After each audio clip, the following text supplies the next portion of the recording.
Hi friends, இன்னைக்கு மிக பரபரப்பாக போயிட்டுருக்கிற ஒரு விஷயம் எதுன்னு பார்த்தீங்கன்னா, விஜய் அவருடைய மனைவி சங்கீதாவினுடைய டிவர்ஸ் கேஸ். இதை ஆளுங்கட்சியான டிஎம்கே எடுத்து மிகப்பெரிய கொண்டாட்டமாக இதை கொண்டாடிக்கிட்டு இருக்காங்க.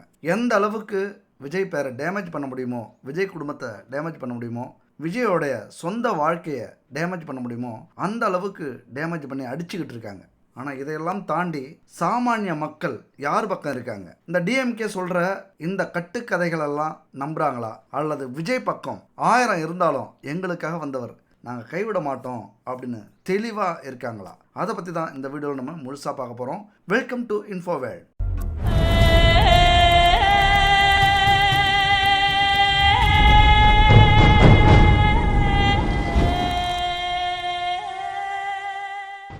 இப்போ பொதுவாக சாமானிய மக்கள் என்ன நினைக்கிறாங்க அப்படிங்கிறத பற்றி நம்ம தெரிஞ்சுக்கணும் அப்படின்னா இந்த ஒரு வீடியோ போதுங்க. அவ்வளோ விஷயம் அவங்க பேசுனது ஒரு நிமிஷம் இருக்கும். ஆனால் ஒரு நிமிஷத்தில் சாமானிய மக்களுடைய எண்ணங்கள் என்ன அப்படிங்கிறத ஒட்டு மொத்தமாக சொல்லிட்டாங்க. சரிங்க, என்ன சொல்கிறாங்கன்னு பாருங்கள். அவர் எந்த தொகுதிக்கு வருவாருன்னு நாங்க எல்லா சாமியும் வேண்டி இருக்கோம். என்னோட ஓட்டை இந்த வயசுக்கு மனப்பூர்வமா சந்தோஷமா அவருக்காக போடணும்னு நான் ரெடியா இருக்கிறேன். அரசியலுக்கு வந்ததுக்கு அப்புறம் நிறையவே சந்தோஷமா இருக்குது. நான் படிச்சது கிடையாது, நான் பூ தான் விக்கிறேன். இன்னமும் பூக்கடை விக்குதோ இல்லையோ, இந்த போனை எடுத்து வச்சா அவர் என்னென்ன பண்றாரு, என்னென்ன பேசுறாரு எல்லாமே பாத்துக்கினே இருக்கிறேன். நான் பார்த்தாலும் விஜய் விஜய் விஜய் விஜய்னே சொல்லி இருக்கிறாங்க. அம்மா இப்ப கடை அப்படியே வாரி எடுத்து போட்டுட்டு தனியால அனுப்புறாங்க. பாஸ்ல ஓடாந்துட்டு நான் எனக்கு தெரியல. நான் படம் பாக்குறப்ப அந்த அன்னைக்கு ஒரு 3 நாள் சேர்ந்து படம் பார்ப்பேன். ஆனா இந்த இதுல நின்னதுக்கு அப்புறம் இறங்கிட்டாரு. விஜயகாந்த் இறந்ததுக்கு அப்புறம் இவர் வந்துட்டாருன்னு எனக்கு ஒரு மாதிரி ஆயிப்போச்சு. தமிழ்நாடு எங்கேயோ இருக்குது, நம்மளுக்கு யாருமே சாப்பாடு போல, நான் சம்பாத்தான் சாப்பிடுறேன். இங்கே ஏதாவது ஒரு தொகுதிக்கு வர மாட்டாரா? அது நான் ஓட்டு போடுற இடமா இருக்கக்கூடாதான்னு யோசிக்கிறேன். ஒவ்வொரு வார்த்தையும் நம்ம பிரித்து பார்க்க போகிறோம். ஏன்னா இவங்க பேசுகிற அத்தனை வார்த்தைகளும் எல்லாருடைய மனசுலையும் இருக்கிறத ஒட்டு மொத்தமாக இவங்க பேசிட்டாங்க. பார்க்கலாம். முதல் வார்த்தை என்ன பேசுகிறாங்க? அவர் எந்த தொகுதிக்கு வருவாருன்னு நாங்கள் எல்லா சாமியும் வேண்டி இருக்கோம். பார்த்துங்க, இதுவரைக்கும் எந்த ஒரு அரசியல் கட்சி தலைவர் அல்லது வேட்பாளர்கள் எந்த ஏரியாவில் எந்த தொகுதியில் நிற்பாங்க அப்படின்னு கடவுளெல்லாம் வேண்டிக்கிறேன் அப்படின்னு யாராவது சொல்கிறத பார்த்துருப்பீங்களா? தமிழ்நாட்டிலே இது மிக அதிசயங்க. விஜய் அவர்கள் சொன்னாங்க, 50 வருஷத்துக்கு அப்புறம் நடக்கக்கூடிய மிகப்பெரிய தேர்தல் இது, ஒரு வித்தியாசமான தேர்தல் அப்படின்னு சொன்னாங்க. அது உண்மையாக தமிழ்நாட்டு மக்களுடைய மனசை பார்க்கும்போது ஒரு ஏக்கம் தெரியுது, ஒரு அன்பு தெரியுது, ஒரு நேசம் தெரியுது. அதை விட மிக முக்கியமாக எதிர்பார்ப்பு. அவர் மேலே எந்த அளவுக்கு எதிர்பார்ப்பு வச்சுருக்காங்க. நம்மளை காக்க வந்த கடவுளா, சாமியா, கிராமத்தில் சொல்லுவாங்க எல்லைச்சாமின்னு ஒன்று இருக்கும், ஊரை காக்க வந்த எல்லைச்சாமின்னு. அந்த மாதிரி நினச்சிக்கிட்டு இவங்க சொல்கிறாங்க பாருங்கள், வேண்டாத தெய்வத்தெல்லாம் நாங்கள் வேண்டிக்கிட்டு இருக்கோம் அப்படின்னு. இதுலேயே நமக்கு அப்படியே புல்லரிச்சு போகுதுங்க. ஆரம்பமே வேற லெவலில் சொல்லிட்டாங்க. என்னோட ஓட்டை இந்த வயசுக்கு மனப்பூர்வமா சந்தோஷமா அவருக்காக போடணும்னு நான் ரெடியா இருக்கிறேன். இவங்க மட்டும் இல்லைங்க, இந்த வார்த்தை சொல்கிறாங்களே, மனப்பூர்வமாக சந்தோஷமாக இவருக்கு ஓட்டு போடுறதுக்கு நான் ரெடியாக இருக்கேன். இவங்க மட்டும் இல்லை, அத்தனை பேரும் உண்மையாக இந்த அளவுக்கு உணர்ச்சி பொங்க விஜய்க்கு ஓட்டு போடணும் அப்படின்னு சொன்னவங்க இதுக்கு முன்னாடி நம்ம பார்த்துருக்கவே முடியாது. இந்த அரசியலில், அதாவது இந்த வருஷம் நடக்கிற தேர்தல் மிகப்பெரிய அதிசயங்க. அது மட்டும் இல்லை, ஒரு திருவிழா ஊரில் திருவிழா நடந்தால் எவ்வளவு ஆர்வத்தோட அந்த திருவிழாவெல்லாம் கலந்துக்கிறோமோ அதே போல் மக்கள் எல்லாரும் ரொம்ப எதிர்பார்ப்போட இருக்காங்க. எப்போ எலெக்ஷன் வரும், நம்ம எப்போ இந்த டிவிகேவுக்கு குத்தலாம், இந்த விசில் சின்னத்துக்கு குத்தலாம் அப்படின்னு ரொம்ப ஆர்வத்தோடு இருக்காங்க. அதுவும் அவங்க சொல்கிற விஷயத்த பாருங்களேன், நான் இந்த வயசில் அப்படிங்கிறாங்க. அதாவது அவங்களுக்கு பார்த்தா இந்த வீடியோ பார்க்கும்போது குறைஞ்சபட்சம் அவங்களுக்கு ஒரு 50 வயது இருக்கலாம். இந்த வயசில் சொல்கிறாங்க. இதுக்கு முன்னாடி அவங்க ஒரு 6-7 தேர்தலை பார்த்துருப்பாங்க. அந்த வயசுலேயும் இத்தனை தேர்தல் பார்த்ததுலேயும், ஆனால் இந்த தேர்தலை உணர்ச்சி பொங்க ரொம்ப எதிர்பார்ப்போட இவங்க அந்த தேர்தலை எதிர்பார்க்குறாங்க அப்படின்னா த கிரேட். உண்மையாக இப்படியெல்லாம் ஒரு எதிர்பார்ப்பை விஜய் அவர்கள் ஏற்படுத்தியிருப்பாரா அப்படின்னா நமக்கு ரொம்ப ஆச்சரியமா இருக்கு. அரசியலுக்கு வந்ததுக்கு அப்புறம் நிறையவே சந்தோஷமா இருக்குது. நான் படிச்சது கிடையாது, நான் பூ தான் விக்கிறேன். என்ன சொல்றாங்க பார்த்தீங்களா? விஜய் அவர்கள் அரசியலுக்கு வந்ததுக்கு அப்புறம் ரொம்ப சந்தோஷமா இருக்கு, நான் படிச்சது கிடையாது, பூ தான் விற்கிறேன். ஆனால் அரசியலை பற்றி அந்த ஒரு புரிதல் வந்தது எப்போ?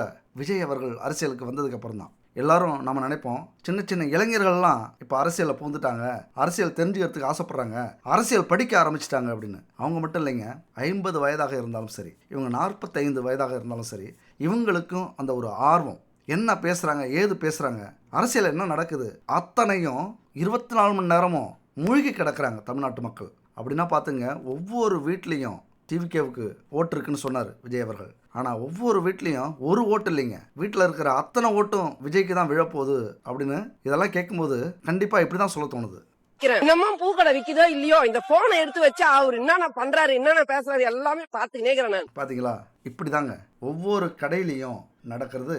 இப்படி தான், அதாவது பூ விற்கிதோ இல்லையோ எனக்கு அதை பற்றி கவலை இல்லை. ஆனால் விஜய் அவர்கள் என்ன பேசுகிறாரு, அவரை பற்றி என்ன நியூஸ் வருது, அவரை எப்படிலாம் அடிக்கிறாங்க, எப்படி ஆதரவு கொடுக்குறாங்க, என்ன எதிர்பார்க்குறாங்க மக்கள் அப்படின்னு எப்பொழுதும் அந்த செல் எடுத்து பார்த்துக்கிட்டே இருப்பேன் அப்படிங்கிறாங்க. இது அவங்க மட்டும் இல்லை, பூக்கடையில், டைலர் கடையில், மளிகை கடையில், காய்கறி கடையில், ஜூஸ் கடையில், டீ கடையில், ஹோட்டல், இப்படி ஃபர்ஸ்ட் ஸ்டாண்டு எங்கே போனாலும் இவரை பற்றின பேச்சு இல்லாமல் இருக்காது. அதாவது தன்னுடைய குடும்பத்தில் ஒருத்தருக்கு பிரச்சனை வந்தால் எந்த மாதிரி ஆக்ரோஷமாக உணர்ச்சி பூர்வமாக பேசுவாங்களோ அப்படியெல்லாம் மக்கள் பேசிகிட்டு இருக்காங்க. என்னையா மனுஷன், என்னையா அவர் தப்பு பண்ணார், அரசியலுக்கு வந்தது ஒரு குத்தமா, நீங்கள் அடித்த கொல்ல போதாதா 50 வருஷம் 75 வருஷமா, ஒரு 4 பேருக்கு நல்லது செய்யலாம் அப்படின்னு வந்தால் இந்த அடி அடிக்கிறீங்களே, நீங்களாம் உண்மையாக இது வரைக்கும் அரசியல் தான் செஞ்சுட்டு இருந்தீங்களா, இல்லை மக்களை கொள்ளடிச்சிக்கிட்டு இருக்கீங்களா? கொள்ளையடித்த பணம் காணாமல் போயிடும் அல்லது இனிமேல் கொள்ளடிக்க முடியாது அப்படிங்கிற எண்ணத்தில் தானே புதுசாக வந்தவரை இந்த அடி அடிக்கிறீங்க. வரட்டும், செய்யட்டும், 5 வருஷம் என்ன செய்கிறாருன்னு பார்ப்போம், அதுக்கப்புறம் தூக்கி எறிவோம். அதுக்குள்ளே ஏன் இந்த அடி அடிக்கிறீங்க? நீங்கள் கொள்ளையடிக்கிறத அவர் தடுத்துருவாருனா, இனிமேல் கொள்ளையடிக்க முடியாதுண்ணா அப்படிங்கிற ஒவ்வொரு கடையிலையும் ஒவ்வொரு இடத்துலையும் விஜய் பற்றி பேசி பேசி பேசி இன்னைக்கு மிக பிரம்மாண்டமாக உருவாக்கியிருக்காங்க. உண்மையாக விஜய் பேசவே மாட்டேங்கிறாருன்னு சொல்கிறது எதிர்க்கட்சி தலைவர்கள் தான். இங்கே என்ன நடந்திருக்கு அப்படின்னா, விஜய் பேசலை, ஆனால் விஜயை பற்றி இவர்கள் பேசி பேசி விஜயை வேறு லெவலில் கொண்டு வந்து நிறுத்தியிருக்காங்க.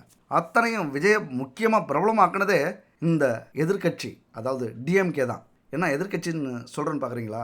இன்னும் ஒரு 6 மாதம் கழித்து சொல்கிறத நான் இப்போவே சொல்கிறேன். கண்டிப்பாக அவரை பெரிய ஆளாக்குனது டிஎம்கே தான். ஏன்னா எங்கே போனாலும் அவரை பற்றி, டிஎம்கே மட்டும் இல்லைங்க, இருக்கிற ஒட்டுமொத்த கட்சிகளுமே இது வரைக்கும் பார்க்காத அதிசயத்தை நம்ம இப்போ மீடியாவில் பார்த்துட்ருக்கோம். ஒவ்வொரு விவாத நிகழ்ச்சிகளையும் பார்த்துக்கிட்டு இருக்கோம். எல்லா கட்சியிலேருந்தும் வந்திருப்பாங்க, ஆனால் அவங்க அடிக்கிறது, எல்லாரும் சேர்ந்து அடிக்கிறது, நக்கல் பண்ணுறது, கிண்டல் பண்ணுறது, தற்கூரின்னு சொல்கிறது, அணில்கள்னு சொல்கிறது, ஒன்றுமே தெரியாமல் அரசியலுக்கு வந்துட்டாங்கன்னு சொல்கிறது, 4 பேரும் சேர்ந்து ஒருத்தர் அடிப்பாங்க.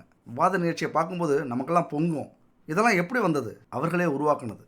எவ்வளோ பிரச்சனைகள் நாட்டில் இருக்குது. லஞ்சம், ஊழல், கொள்ளை, கற்பழிப்பு, சட்ட ஒழுங்கு பிரச்சனை, இப்படி எவ்வளவோ இருக்குது. அதை பற்றியெல்லாம் பேசாமல் விஜயை அடிக்கணும் அப்படின்னு மற்ற எல்லா கட்சியினரும் சேர்ந்து ஒரு ஆள் அடிக்கும்போது மக்கள் என்ன முட்டாளா, ஒன்றுமே தெரியாதவங்களா, இல்லை புதுசாக வேற்றுக்கிரகத்திலேருந்து இறங்கி வந்து உங்கள் அரசியலை பார்த்துட்டு இருக்காங்களா? 75 வருஷமாக, அதாவது சுதந்திரம் அடைஞ்சதுலேருந்து நீங்கள் என்னெல்லாம் பண்ணுறீங்க, என்ன தில்லுமுள்ளு என்னெல்லாம் பண்ணுறீங்கன்னு பார்த்துக்கிட்டு இருந்தவங்க தானே.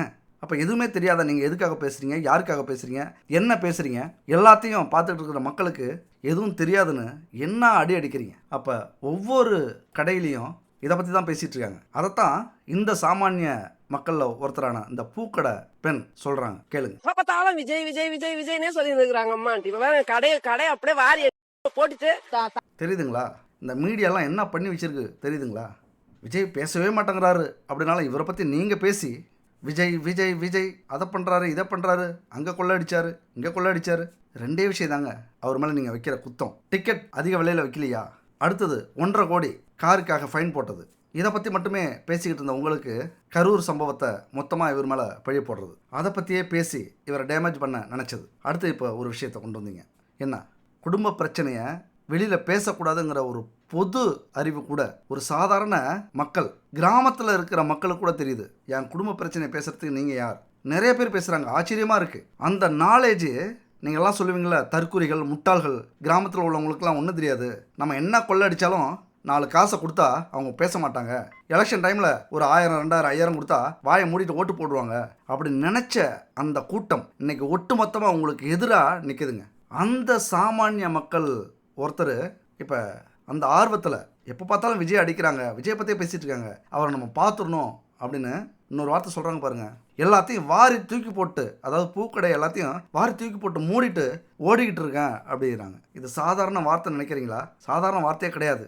ஒவ்வொரு ஊர்லேயும் ஒவ்வொரு சிட்டிலையும் இதுதான் நடந்துக்கிட்டு இருக்கு. விஜய் நம்ம ஊருக்கு வந்தாலே ஏதோ ஒரு இனம் தெரியாத ஒரு அன்பு, பாசம், எதிர்பார்ப்பு, நேசம், நமக்காக ஒருத்தர் வராரு, இத்தனை வருஷம் அரசியலை ஒன்றும் இல்லாமல் ஆக்கி வச்சுருக்காங்க, அதையெல்லாம் மாற்றத்துக்கு நமக்காக பல 1000 கோடி சம்பாதிக்கக்கூடியவர், சம்பாரிச்சுக்கிட்டு இருந்தவர் எல்லாத்தையும் விட்டுட்டு நமக்காக வரார் அப்படிங்கும்போது இந்த மக்களுக்கு இருக்கிற அந்த உணர்ச்சி சொல்லவே முடியல, அதை விவரிக்கவே முடியாது. அதெல்லாம் உணர்ந்தாதான் தெரியும்.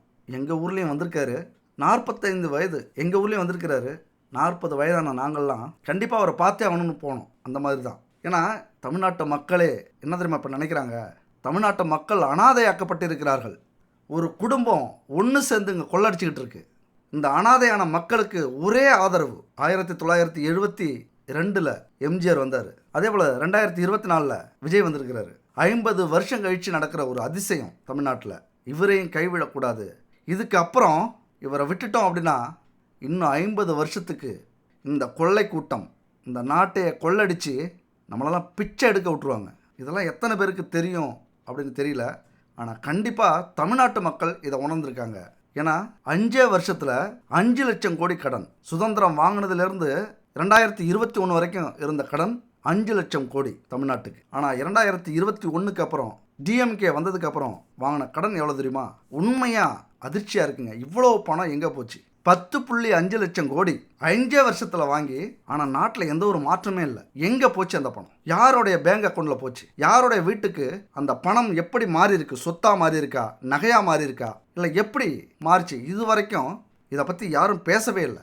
இதெல்லாம் மக்கள் மனசில் இல்லை. இதெல்லாம் மக்கள் கண்டுக்க மாட்டாங்க. ஒரு 5000 அக்கௌண்ட்டில் போட்டு ஷாக் ஆக்கிடுவோம் அப்படின்னு நினச்சிருப்பாங்க. ஆனால் மக்கள் எல்லாம் ரொம்ப தெளிவாக ரிவிட் அடிக்கிறாங்க. இந்த 5000 கொடுத்து வீட்டை விட்டு வெளியில் போனாலே இவங்களுக்கே நான் ஜிஎஸ்டியாக கொடுத்துட்டேன். உடனே கரண்ட் பில்லை குறித்தாங்க.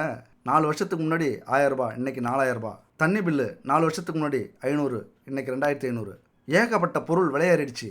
அந்த பணம் 1 மணி நேரத்தில் காணா போயிடுச்சுங்க. இவங்களுக்கே கொடுத்துட்டு வந்துட்டோம் அப்படின்னு சொல்கிறாங்க. இதிலே குடும்பத்தில் நிறைய பேர் தண்ணி அடிக்க, ட்ரிங்க்ஸ் சாப்பிட காசு வாங்கிட்டு போய் அங்கே ஒரு பிரச்சனை, அது பாதி காசு போயிருக்கும். இப்படி ஏகப்பட்ட சிக்கலில் மக்கள்லாம் அனுபவிச்சிட்ருக்காங்க. அதனால தான் இப்படியான சாமானிய மக்கள்லாம் நமக்காக நம்மளை மீட்டெடுக்கிறதுக்கு, இந்த தமிழ்நாட்டை மீட்டெடுக்கிறதுக்கு, அல்லது இது வரைக்கும் அரசியல் சாக்கடைன்னு சொல்லிட்டு இருந்தாங்களே, இது அரசியல் சாக்கடை இல்லை, அரசியல் பூக்கடையா மாற்றத்துக்கு வந்திருக்கிறார் விஜய் அப்படின்னு அத்தனை பேரும் ரொம்ப ஆர்வமாக இருக்காங்க. அதைத்தான் இந்த அம்மா பேச்சில் காட்டுது. போட்டுட்டு தனியா ஆளா அனுப்புறாங்க. பாஸ்ல ஓடாந்துட்டேன் நான். எனக்கு தெரியல. நான் படம் பாக்குறப்ப அந்த அன்னைக்கு ஒரு 3 நாள் சேர்ந்து படம் பார்ப்பேன். ஆனா இந்த இதுல நின்னதுக்கு அப்புறம் இறங்கிட்டாரு. என்ன சொல்றாங்க பாத்தீங்களா? படம் பார்க்கும்போது பார்த்துக்கிட்டு இருந்தேன், அது சாதாரணமாக தான் தெரிஞ்சுது. ஆனால் அரசியலில் இறங்கினதுக்கப்புறம் ரொம்ப இம்ப்ரெஸ் ஆகிட்டேன் அப்படிங்கிற மாதிரி அவங்க பேச வராங்க. கட் பண்ணியிருக்காங்க வீடியோவை. அதை பற்றி கொஞ்சம் பேசியிருப்பாங்க. ஒரு திரையில் பார்த்த ஒரு ஹீரோ உண்மையிலேயே மக்களுக்கு செய்யணும் அப்படின்னு உண்மையான ஹீரோவாக மாறி இருக்கார் அப்படிங்கறதான் இவங்க பேசுற பேச்சு நமக்கு புரிய வைக்குது. ஆனா இந்த இதுல நின்னதுக்கு அப்புறம் இறங்கிட்டாரு. விஜயகாந்த் இறந்ததுக்கு அப்புறம் இவர் வந்துட்டாருன்னு எனக்கு ஒரு மாதிரி ஆயிப்போச்சு. இங்க பாருங்க, விஜயகாந்த் வந்துட்டாரு அப்படின்னோடனே கண் கலங்குறாங்க. அது அவங்க பேச்சிலே தெரியுது. என்னன்னா விஜயகாந்த இந்த மாதிரி அரசியல்ல ஒரு நல்லவர் இருந்தார் அப்படின்னு எம்ஜிஆருக்கு அடுத்தது விஜயகாந்த் சொன்னாங்க. ஆனால் அவர் உயிரோட இருக்கிற வரைக்கும் சொல்லலை. அதுக்கப்புறம் பேச ஆரம்பித்தாங்க. இருக்கும்போது அவருடைய பெருமை தெரியாமல், இல்லாதப்ப எல்லாரும் புரிஞ்சுக்கிட்டாங்க.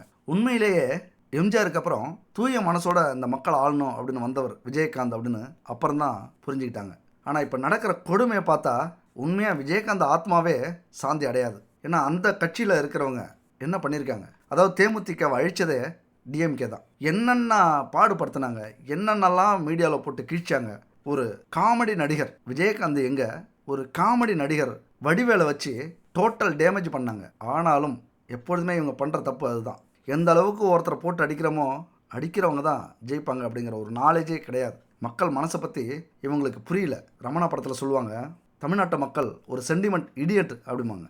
ஒரு நடிகர் சொல்லியிருப்பார் அதில். அந்த மாதிரி யாரை நீங்கள் அடித்தாலும் அடி வாங்குறவங்க தான் கண்டிப்பாக தமிழ்நாட்டில் ஜெயிப்பாங்க. அதை தான் விஜயகாந்த் அந்த எலெக்ஷனில் செஞ்சு காட்டினார். எதிர்கட்சியாக உட்காந்தார். இவங்களை தூக்கி போட்டுட்டு டிஎம்கேவை, அத்தனை வருஷமாக எதிர்கட்சியாக இருந்த 50 ஆண்டுகளாக எதிர்கட்சி ஆளுங்கட்சியாக இருந்த டிஎம்கேவை 3வது இடத்துக்கு தள்ளிட்டு எதிர்கட்சியாக உட்காந்தார் விஜயகாந்த். ஆனால் அவரையே அடுத்தது மீடியாவெல்லாம் போட்டு கிழிச்சி, குடிகாரர், பேச தெரியாதவர், கோவப்படுறவர், காமெடி பண்ணியே அவரை இன்னும் மன உளைச்சலுக்காகி குடிக்க வச்சு ஒழிச்சிட்டாங்க. அதைத்தான் இவங்க சொல்கிறாங்க. விஜயகாந்த் போனதுக்கப்புறம் அதனால தான் அந்த ஏக்கம் மக்களுக்கு அப்படியே இருக்குது. விஜயகாந்த் போனதுக்கப்புறம் விஜய் வந்துட்டாருன்னு தெரிஞ்சு ரொம்ப சந்தோஷப்பட்டிருக்காங்க. ஆனால் இந்த இதில் நின்னதுக்கு அப்புறம் இறங்கிட்டாரு. விஜயகாந்த் இறந்ததுக்கு அப்புறம் இவர் வந்துட்டாருன்னு எனக்கு ஒரு மாதிரி ஆயிப்போச்சு. அவங்க எவ்வளோ ஃபீல் பண்ணி சொல்கிறாங்க பாருங்களேன். விஜயகாந்த் இறந்துட்டாரு, அதுக்கப்புறம் விஜய் வந்துட்டாருன்னு தெரிஞ்ச உடனே ஒரு மாதிரி ஆயிடுச்சு. அவங்க அந்த வார்த்தையை சொல்லும்போதே கலங்குறாங்க. விஜயகாந்த் தான் போயிட்டாரு, விஜய் வந்ததுக்கப்புறம் ஒரு மாதிரி ஆயிடுச்சு அப்படின்னு கலங்குறாங்க, கண்ணு கலங்க போகிறாங்க, சமாளிச்சுக்கிட்டாங்க. தமிழ்நாடு எங்கேயோ இருக்குது, நம்மளுக்கு யாருமே சாப்பாடு போல, நான் சம்பாத்தான் சாப்பிடுறேன். இங்கே ஏதாவது ஒரு தொகுதிக்கு வர மாட்டாரா? அது நான் ஓட்டு போடுற இடமா இருக்கக்கூடாதான் யோசிக்கிறேன்.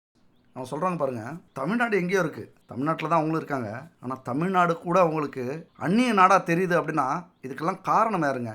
நாட்டை அப்படி ஆக்கி வச்சுருக்காங்க. தமிழ்நாட்டு மக்கள் உண்மையாக இப்படி தான் உணர்றாங்க. எந்த நாட்டில் நம்ம இருக்கோம்? இந்த 10 லட்சம் கோடி 10.5 லட்சம் கோடியை தமிழ்நாட்டுக்குன்னு செலவு பண்ணியிருந்தா இன்னைக்கு அமெரிக்கா என்னங்க, சிங்கப்பூர் என்னங்க, துபாய் என்னங்க, அதை விட சொர்க்க பூமியாக இந்த தமிழ்நாடு இருந்திருக்கும். எல்லாரும் சொல்கிறாங்க, இந்த திராவிட கட்சிகள் தமிழ்நாட்டுக்கு எதுவுமே செய்யலையா, தமிழ்நாட்டு மக்களுக்கு எதுவுமே செய்யலையா? என்ன செஞ்சாங்க? 10 லட்சம் கோடியில் 1 லட்சம் கோடி சரியாக செஞ்சுருப்பாங்களா? நீங்கள் டோட்டலாக கணக்கெடுத்து பாருங்களேன். செஞ்ச செலவு ஒன்றா இருக்கும், காட்டின செலவு ஒன்றா இருக்கும். செய்யலைன்னு சொல்லலை, ஆனால் இன்னும் 100 மடங்கு அதிகமாக செஞ்சுருக்கலாம். இன்றைக்கி நாட்டில் எவ்வளோ பிரச்சனை இருக்குது தெரியுங்களா? எவ்வளோ பிரச்சனை இருக்குது. எல்லாரும் சிட்டிக்குள்ளார இருந்து சிட்டியை மட்டுமே பேசிட்டு இருக்கீங்க. கிராமத்தில் போய் பாருங்கள், ஒரு பாத்ரூம் இல்லை, ஒரு சாக்கடை பிளான் இல்லை, ரோடு சரியாக இல்லை, எந்த திட்டமுமே கிராமத்தில் போய் சேர மாட்டேங்குது. எல்லாமே ஒரு அரசியல், அந்தந்த கட்சிக்கு சார்ந்து அவங்கவுங்க செஞ்சுக்கிறாங்க. இப்படியா நாட்டை 10 லட்சம் கோடி செலவு பண்ணிவிட்டு நாட்டை இப்படியா வச்சுருப்பீங்க? ஒரு ப்ரைவேட்டில் ரியல் எஸ்டேட் பண்ணுறவங்க அந்த இடத்த போய் பார்த்தா வழவழன்னு இருக்குது. அவ்வளோ தெளிவாக சுத்தமாக அற்புதமாக ரெடி பண்ணி வச்சுருக்காங்க. எதுக்கு வச்சுருக்காங்க? அதை விற்கிறதுக்கு வச்சுருக்காங்க. அதை விட மோசமாக இருக்குது. நீங்கள் சிங்கப்பூர் மாதிரி இருக்க வேண்டாம், ஒரு அமெரிக்கா அல்லது வெளிநாட்டில் இருக்கிறது மாதிரி இருக்க வேண்டாம், ஒரு ரியல் எஸ்டேட்காரங்க வச்சுருக்காங்களா ஒரு இடத்த விற்கிறதுக்கு, அட்லீஸ்ட் அந்த மாதிரியாவது சுத்தமாக வச்சுருக்கீங்களா? 10 லட்சம் கோடி எங்கே போச்சு? அதைத்தான் இவங்க என்ன சொல்கிறாங்க, தமிழ்நாடு எங்கேயோ இருக்குது. அதாவது அவங்க தமிழ்நாடு எங்கேயோ இருக்குன்னு சொல்ல, தமிழ்நாட்டு அரசியலுக்கு நமக்கும் எந்த சம்மந்தமும் இல்லாமல் நாம் உழைச்சாதான் நமக்கு காசு, நாம் உழைச்சாதான் நமக்கு வருமானம், நாம் உழைச்சாதான் நம்மளால் வாழ முடியும், அரசியல் நமக்கு எதுவும் செய்யாது, இந்த தமிழ்நாடு எதுவும் செய்யாது.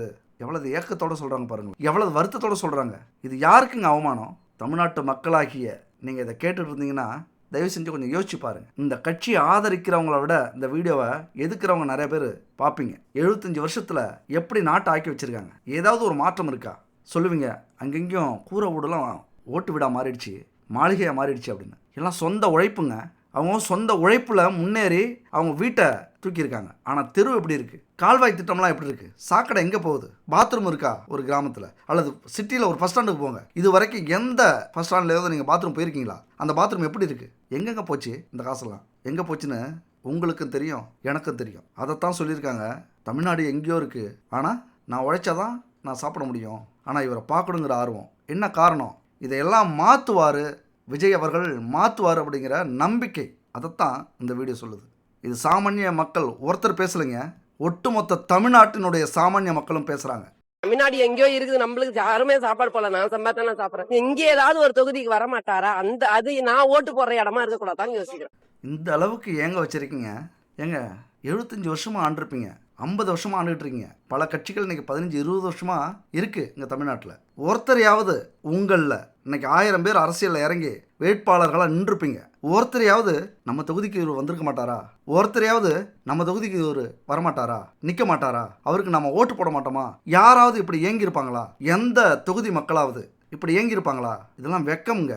உண்மையாக நீங்கள் அவமானப்படுறீங்களோ இல்லையோ, உங்களுக்கு எதுவுமே இருக்காது. ஆனால் தமிழ்நாட்டில் பிறந்து இப்படி ஒரு அரசியல் கட்சியை நம்ம பார்த்துட்டு இருக்கிறோமே, நாமளும் ஆளை வச்சுக்கிட்டு இருக்கிறோமே அப்படிங்கிற வெக்கம் உங்களுக்கு இல்லை, எங்களுக்கு இருக்குது, இந்த தமிழ்நாட்டு மக்களுக்கு இருக்குது. அந்த ஏக்கம் தான் இவங்களுடைய வார்த்தையில் வருது. நம்ம தொகுதியை ஆள மாட்டாரா, நாம் ஓட்டு போட மாட்டோமா அவருக்கு, இங்கே ஏதாவது ஒரு தொகுதியில் நிற்க மாட்டாரா? உண்மையாக இதுக்கு அப்புறமும் நீங்கள் எதிர்த்தீங்க அப்படின்னா நீங்கள் எதுக்குற ஒவ்வொரு வார்த்தைக்கும் ஒவ்வொரு ஓட்டு சேர்ந்துக்கிட்டே இருக்குங்க. எப்படி வேணாலும் அடிங்க, தமிழ்நாட்டு மக்கள் தயாராக இருக்காங்க. இந்த மாதிரி தமிழ்நாட்டு மக்களுடைய ஆதரவு இருக்கிற வரைக்கும் தளபதியை எந்த சக்தியாலையும் தடுக்க முடியாது. கண்டிப்பாக விஜய் வெற்றி பெற்று 2026இல் முதலமைச்சராக, இந்த தமிழ்நாட்டுடைய முதலமைச்சராக உட்காருவார். உங்களுக்கு அத்தனை பேருக்கும் தூய்மையான அரசியல் என்னன்னு அப்போ காட்டுவார். எல்லாரும் காத்துக்கிட்டு இருக்கோம். நன்றி, வணக்கம்.